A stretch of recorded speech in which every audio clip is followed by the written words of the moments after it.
A very happy morning to all of you, dear students. Welcome to the science class. Children, today we will be starting with a new chapter.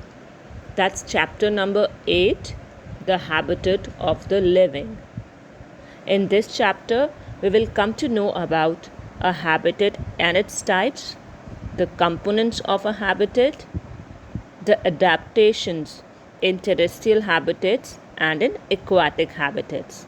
Yes, so we will go ahead and study many things regarding the living organism that exist under different habitats.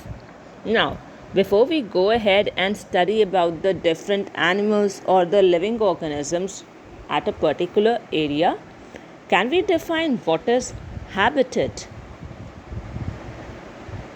Children, the habitat is a natural surrounding where a living organism lives, or in some simple words, we can call it as home.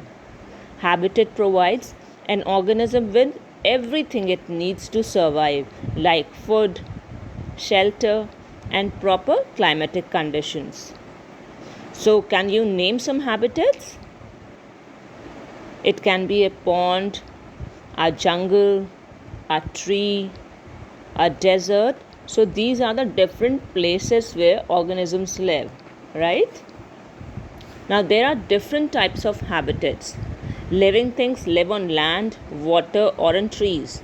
So based on this, habitats are of following types. Terrestrial habitats, which refers to the habitats on land like forest, grasslands, deserts, and mountains.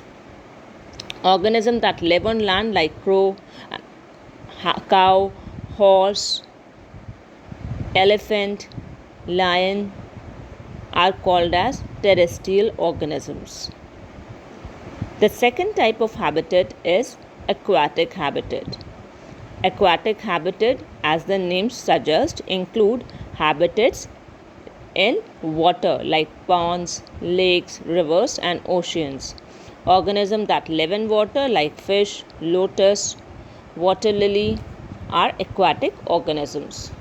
Then children, in the textbook there is one more kind of habitat given, which is arboreal habitat. It refers to the habitats on trees. Organisms that live on trees like monkeys, squirrels are arboreal organisms. Yeah?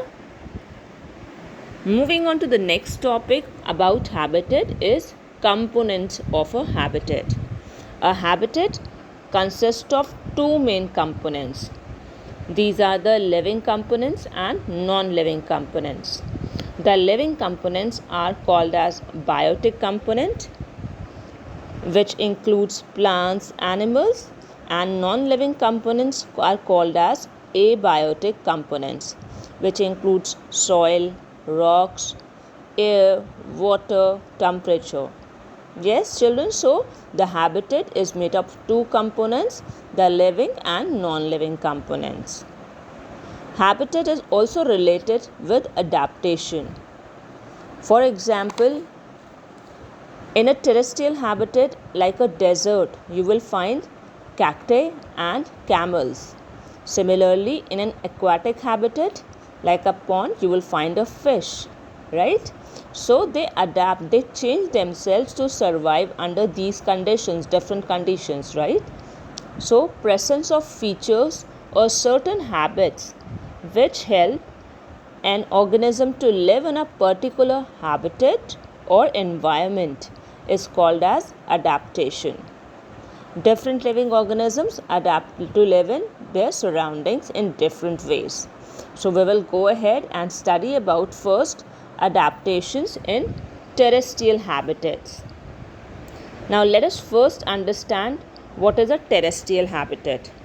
Terrestrial habitat are habitats of plants and animals is the place where plants and animals that live on land are said to be living in terrestrial habitat. Yes, there are four types of different habitats, that is deserts, mountain region, grasslands and forest. So first we'll talk about the plants. Adaptation in desert plants. Every living organism has been adapted to live in a particular environment, right? And a desert is a place where there is a scarcity of water and the climate is hot and dry. There is a short rainy season followed by a long dry season. Yeah. So adaptations that desert plants make is leaves under the desert plants are either absent or very small, so that they don't lose water. That helps them to reduce water loss. Stem is green and it prepares food for plant. Stem becomes spongy to store water. Also, the stem is covered with a thick waxy layer that helps in retaining or storing water inside the plant body.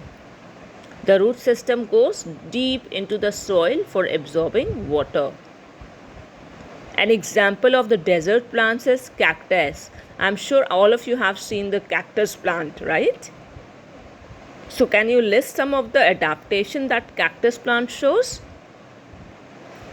Children, the cactus plant, as we can see here in the picture, the leaves are reduced to spines.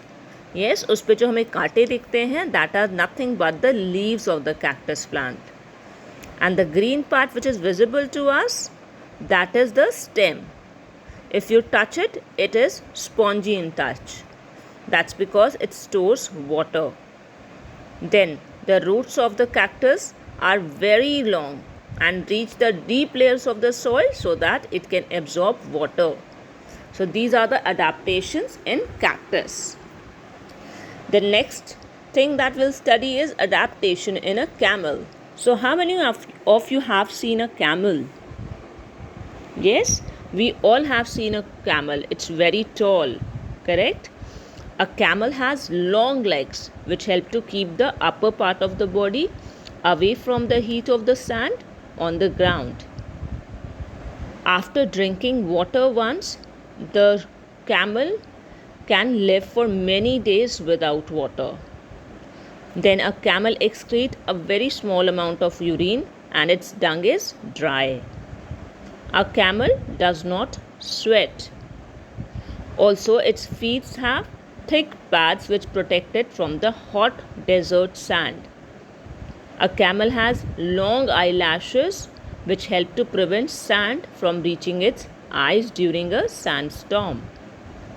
Also, children, a camel can close its nostrils so that sand does not enter the respiratory system during a sandstorm. Fat stored in its hump act as a food reserve. So these are the characteristics which camel has, or these are the adaptations that camel has in reference to the habitat. The camel is generally found in a desert area, children. So these are the characteristics that we have discussed which help the camel to survive in the hot and dry conditions of desert. There are other animals as well which are found in deserts like rats and snakes. These animals stay in burrows deep in the sand to keep away from the intense heat during the day, and they come out only during the night when it is cooler. So these are the adaptation under desert conditions where the living organisms survive with different adaptations. Now children, in the next video we will continue with the other habitats. Kindly watch that video too. Thank you.